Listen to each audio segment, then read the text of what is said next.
और चलिए, महागठबंधन से भी अब सीटों पर से पर्दा उठ रहा है। कांग्रेस ने भी अपने 10 उम्मीदवारों को सिंबल दे दिया है।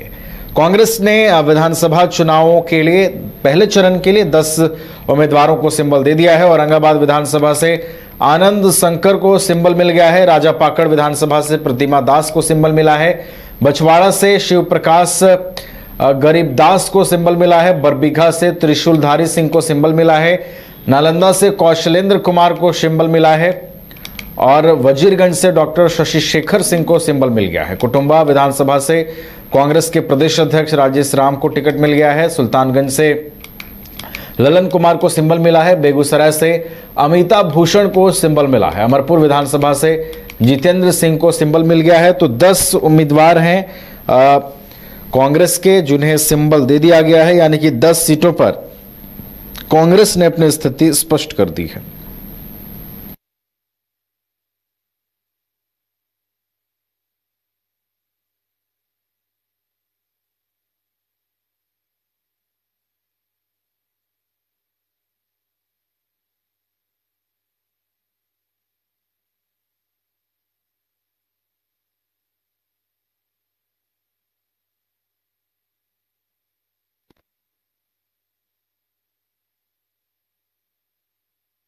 चलिए, तो भारतीय जनता पार्टी ने अपनी तीसरी लिस्ट और आखिरी लिस्ट बिहार विधानसभा चुनावों के लिए जारी कर दी है। तीसरी लिस्ट में 18 उम्मीदवारों के नाम भारतीय जनता पार्टी की ओर से जारी किए गए हैं और कुल मिलाकर अब 101 उम्मीदवार जो हैं, जो एनडीए के अंदर जो सीट फॉर्मूला तय हुआ है उसमें 101 सीटें बीजेपी के हिस्से थी।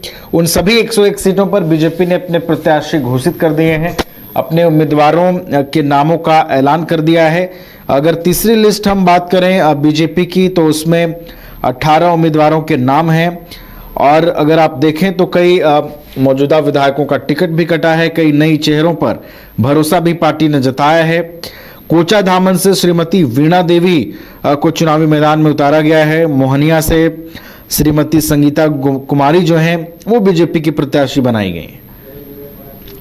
हमारे साथ विवेक एक बार फिर से तमाम अपडेट्स के साथ जुड़ गए हैं। विवेक, बीजेपी ने अपनी आखिरी और तीसरी सूची जारी कर दी है। 18 उम्मीदवारों के नाम हैं। बीजेपी पहले ऐसी पार्टी बन गई है विवेक जिसने अपने उम्मीदवारों पर से पूरी तरह से पर्दा उठा दिया है और रणनीति स्पष्ट हो गई है बीजेपी की।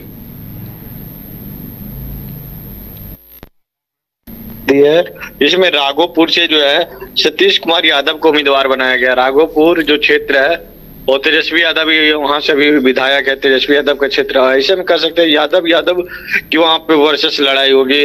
तेजस्वी यादव है एक तरफ, जो सतीश कुमार यादव को बनाया गया उम्मीदवार। वहीं दूसरी तरफ अगर मोहनिया का देखा जाए, मोहनिया से जो भी विधायक थे संगीता कुमारी, जो राष्ट्रीय जनता दल के सैंपल पर जो है वो चुनाव लड़ी थी। और ऐसे में वो जाके जब सरकार के जब अदला बदली सरकार हो रही थी, सरकार फ्लो टेस्ट के दौरान उन्होंने जो है बीजेपी को समर्थन दे दी थी संगीता कुमारी।